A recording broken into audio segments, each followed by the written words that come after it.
c'est Sophie. Aujourd'hui, je vais vous faire ma première vidéo Booktube. C'est-à-dire qu'aujourd'hui, je vais vous présenter un livre et il ne s'agit pas d'un livre que j'ai écrit, attention. Alors, je vous avais dit dans ma vidéo de présentation que je voulais seulement présenter des livres qui avaient un rapport avec le voyage. Alors aujourd'hui, le premier livre, il sera en rapport avec le Québec, donc le Canada. Alors j'ai choisi ce livre parce que je l'ai lu il n'y a pas longtemps, mais surtout parce que le 12 août, donc la semaine prochaine, c'est la journée du livre québécois, donc ce sera l'occasion de découvrir de nouveaux auteurs. Et pour ceux qui ne le connaissent pas, aujourd'hui je vais vous parler de ce livre qui s'appelle Le Renard bleu de Yves Beauchemin. Alors l'histoire de ce livre, pourquoi je l'ai acheté? En fait c'est tout simple, je suis partie en 2009 au Canada, donc à Québec, faire du chien traîneau. Et en arrivant à l'aéroport et puis après dans les magasins, etc., je ne voyais que ce livre. Il était absolument partout, mais alors vraiment partout de chez partout, quoi. On ne pouvait pas passer à côté. Et il faut savoir que quand je pars en vacances et que je vais visiter un pays, j'essaye de revenir toujours avec un livre d'un auteur local. En général, je choisis plutôt des livres pour enfants, avec des images et qui racontent les coutumes, les légendes, etc. du pays. Mais pour le Canada et pour le Québec, je suis tombée sur ce livre. Et je me suis enfin décidée à le lire, donc quand même pas mal d'années après, et je vais vous expliquer pourquoi. C'est parce que l'histoire me paraissait un peu spéciale. En fait, c'est l'histoire de ce fameux renard qui est né bleu, alors que bon, c'est quand même une couleur peu commune pour un renard. Et il faut savoir aussi que ce renard parle, comme toute sa famille, ainsi que d'autres animaux qui habitent à côté de chez lui, dont un ours par exemple, un canard athlète. Et c'est ce que vous lisez dans le résumé, quoi. Et au début tu te dis, ouais, super, est-ce que c'est un livre pour enfants? Enfin moi c'est ce que je me suis dit, franchement, en lisant le résumé. Et en fait, je me suis laissée transporter vraiment par cette aventure. Donc le fameux renard va rencontrer une sorcière, et cette sorcière va lancer un sort à toute la famille du renard, donc c'est-à-dire à ses parents et à sa petite sœur. Et du coup, l'histoire, c'est que ce petit renard, avec tous ses amis, va visiter en fait le Canada et partir même jusqu'aux États-Unis pour pouvoir trouver le remède qui servira à réveiller sa famille qui est dans un sommeil très très profond.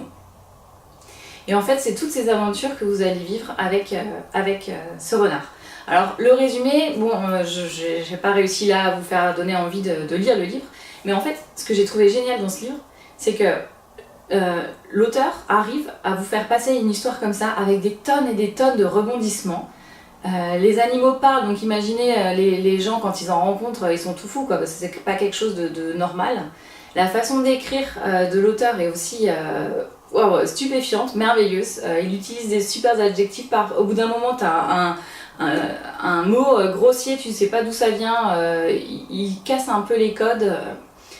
T'apprends aussi pas mal de mots en québécois, donc pour nous, enfin en tout cas en tant que française, moi ça me plaît bien, ça me rappelle aussi quelques souvenirs.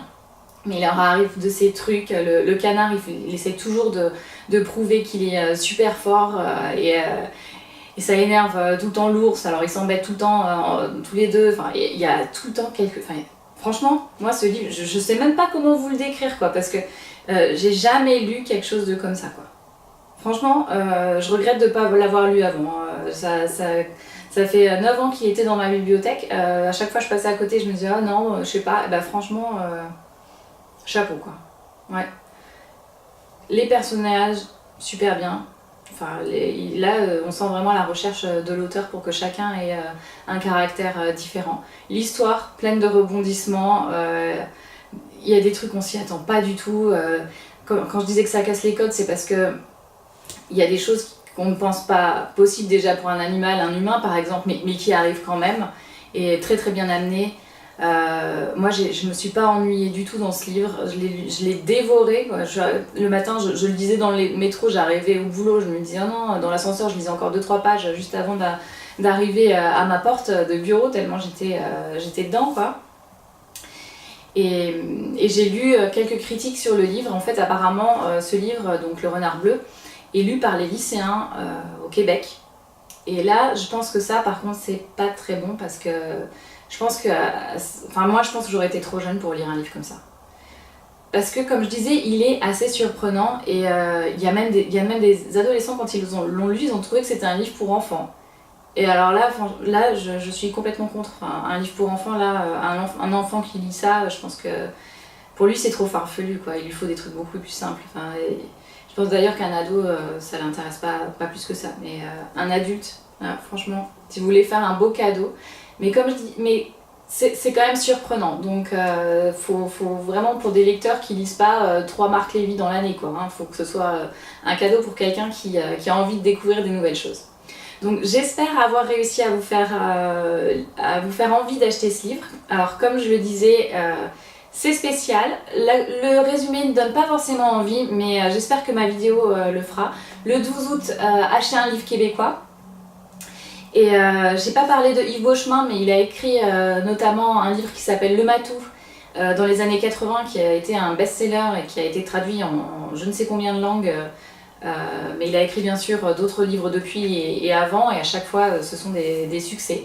Je ne sais pas si vous le connaissiez, vous, en France en tout cas, mais moi c'est mon premier livre et je pense que je vais acheter quelques-uns d'autres, parce que franchement j'ai adoré. Voilà, alors c'était la vidéo Le Renard Bleu de Yves Beauchemin sur le Québec. À bientôt, n'hésitez pas à mettre des commentaires, parce que comme c'est une des premières vidéos, j'aimerais bien avoir vos retours. À bientôt, salut!